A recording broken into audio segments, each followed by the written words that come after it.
Assalamualaikum warahmatullahi wabarakatuh. Perkenalkan kami dari kelompok 6. Di sini kami akan mempresentasikan hasil pekerjaan dari kami yang berjudul Sistematika Metode Project Networking dalam Manajemen Proyek.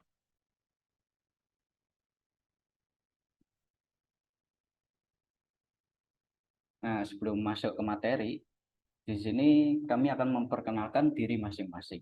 Yang pertama ada saya sendiri, Natasha Aditya, dengan NIM 2021533032. Saya Muhammad Yusuf Lutfi Ijlal dengan NIM 2021 53028. Saya Anis Faria, NIM 2021 53030. Nah, sebelum masuk ke materi utama, di sini kita akan mengenal apa itu manajemen proyek secara umum. Nah, untuk manajemen, pengertian dari manajemen sendiri, manajemen merupakan proses pengaturan dan pengelolaan sampai dengan pengendalian agar bisa mencapai tujuan dari suatu kegiatan atau bisnis. Nah, untuk pengertian dari proyek, di sini ada dua pendapat dari para ahli ya. Yang pertama ada Heiser dan Render. Di sini mereka mendefinisikan proyek itu sebagai sederetan tugas yang diarahkan kepada suatu hasil utama. Selanjutnya menurut Nur Hayati, dia di sini menjelaskan bahwa suatu proyek dapat diartikan sebagai upaya atau aktivitas yang diorganisasikan untuk mencapai tujuan, sasaran, dan harapan-harapan penting dengan menggunakan anggaran, dana, serta sumber daya yang tersedia yang harus diselesaikan dalam jangka waktu tertentu. Nah, sekarang masuk ke pembahasan utama, yaitu project networking.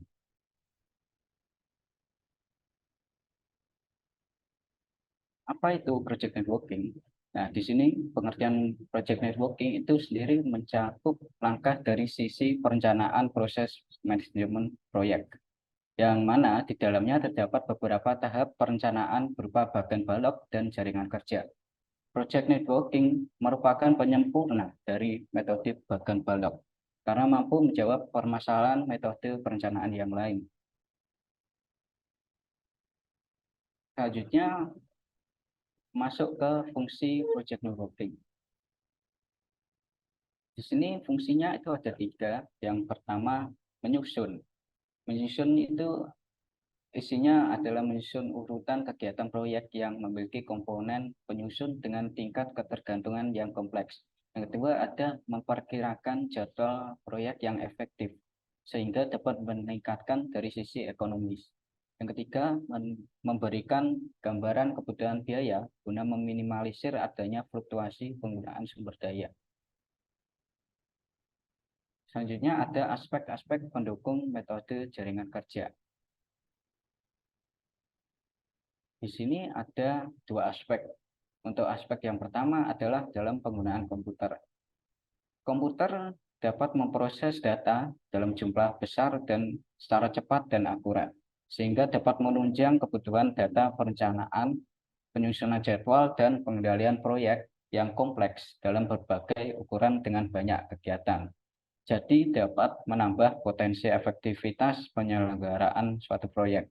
Selanjutnya ada manajemen by exception. Metode ini dapat dengan jelas mengidentifikasi kegiatan-kegiatan yang bersifat krusial bagi proyek, terutama dalam aspek jadwal dan perencanaan.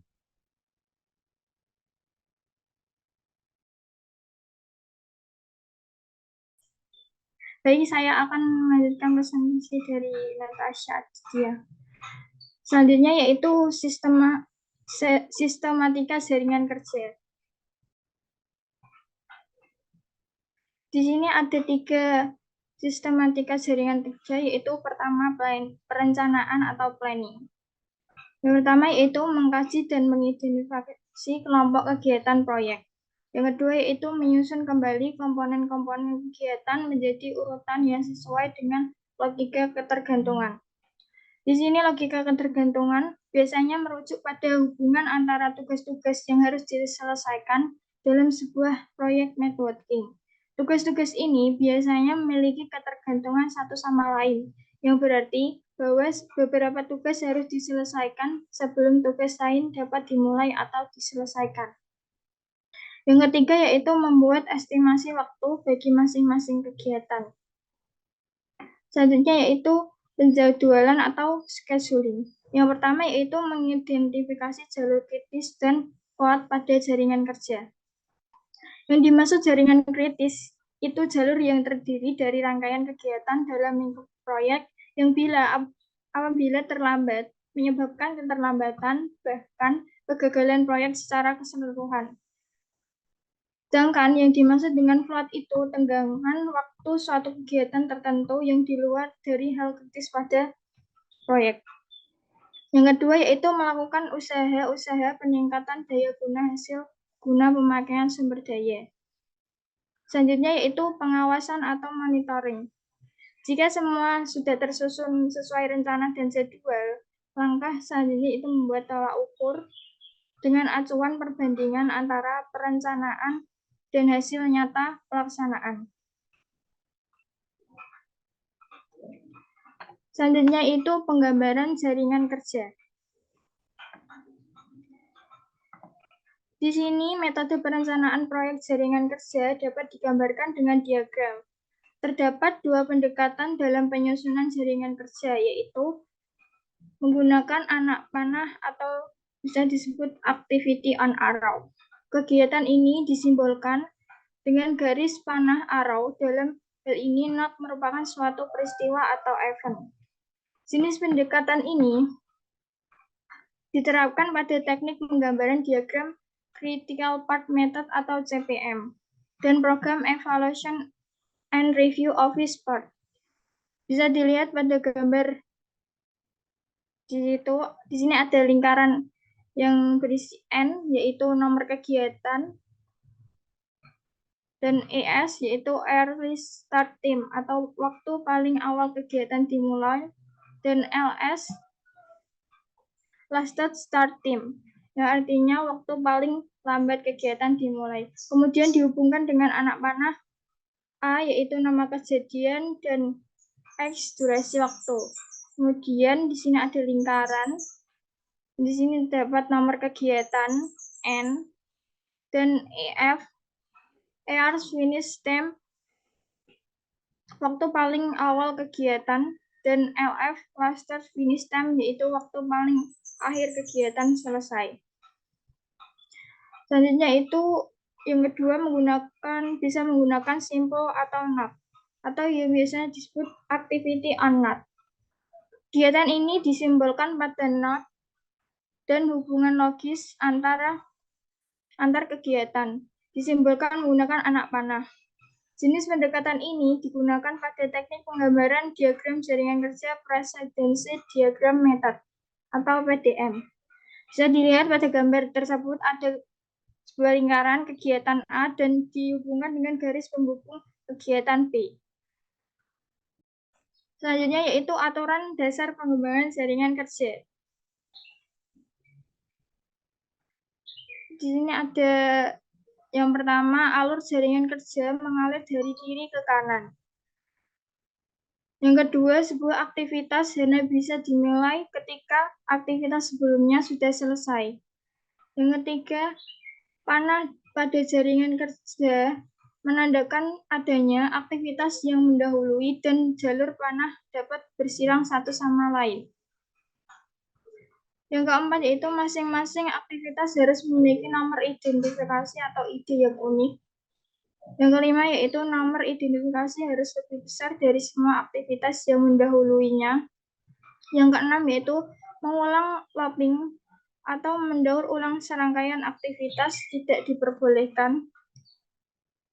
Yang ketujuh yaitu pernyataan bersyarat tidak diperbolehkan. Misalnya jika berhasil maka lakukan sesuatu dan jika tidak maka tidak melakukan apapun.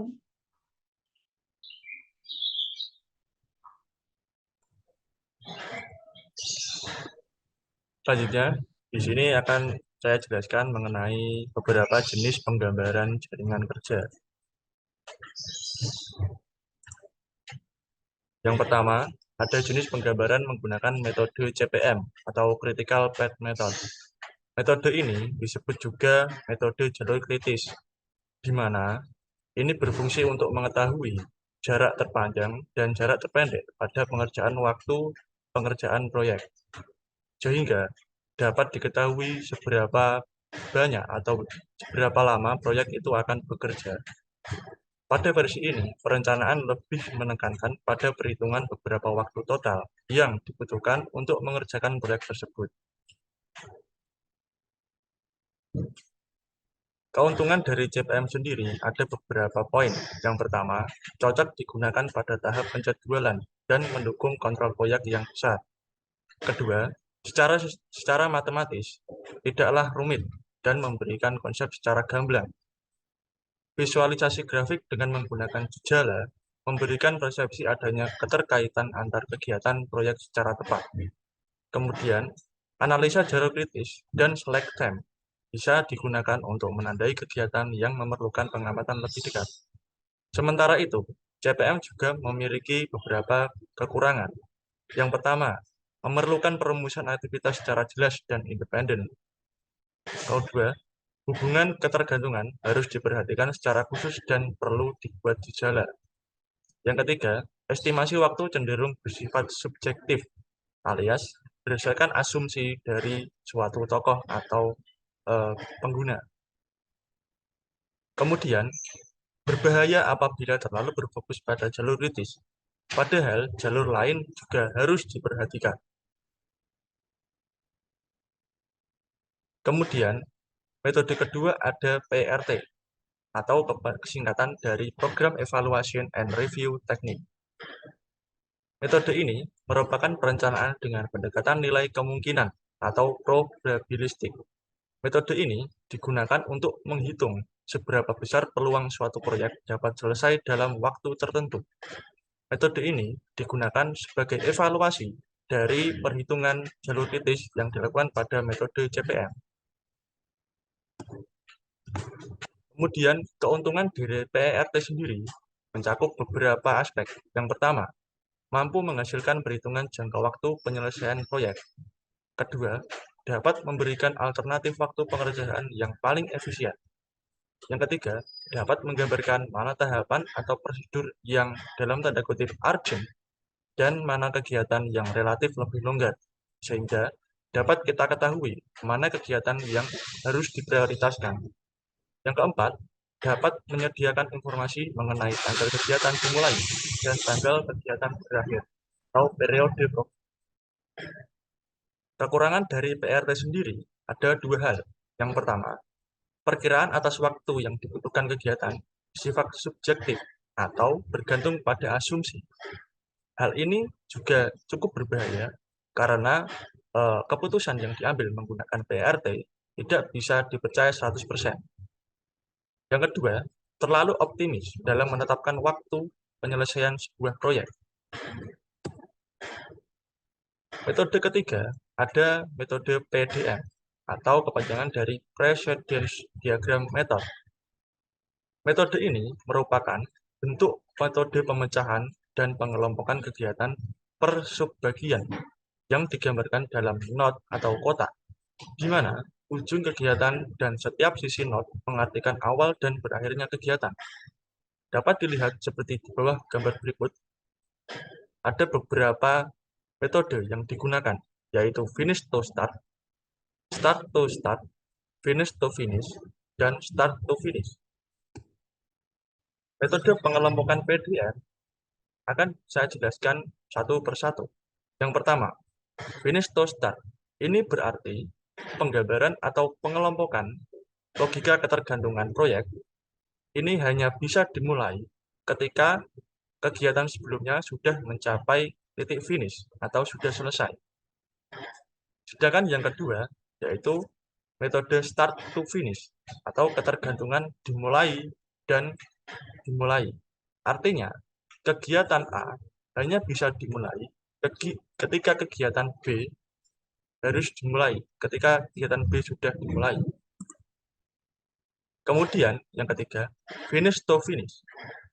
Ini menggambarkan bagaimana ketergantungan suatu proyek hanya bisa dimulai ketika proyek yang bergantung itu sudah selesai juga. Ketika proyek hanya bisa selesai ketika proyek yang lain sudah selesai.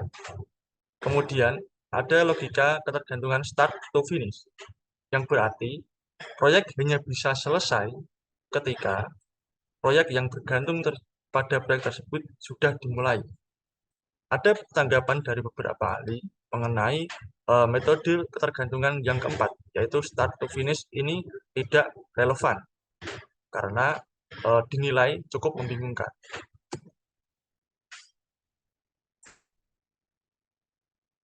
Untuk kesimpulan, yang pertama, manajemen proyek merupakan aktivitas pengorganisasian waktu serta sumber daya dalam pelaksanaan kegiatan untuk mencapai suatu tujuan dan sasaran yang harus diselesaikan dalam jangka waktu tertentu.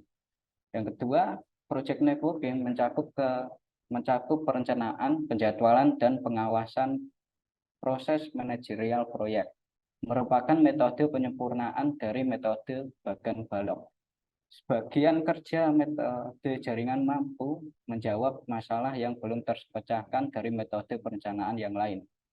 Yang ketiga, terdapat 3 metode perencanaan yang umum digunakan, yaitu CPM atau Critical Path Method, PERT, Program Evaluation and Review Office, dan PDM atau Precedence Diagram Method. Sekian presentasi dari kami. Mohon maaf apabila ada kesalahan kata. Wassalamualaikum warahmatullahi wabarakatuh.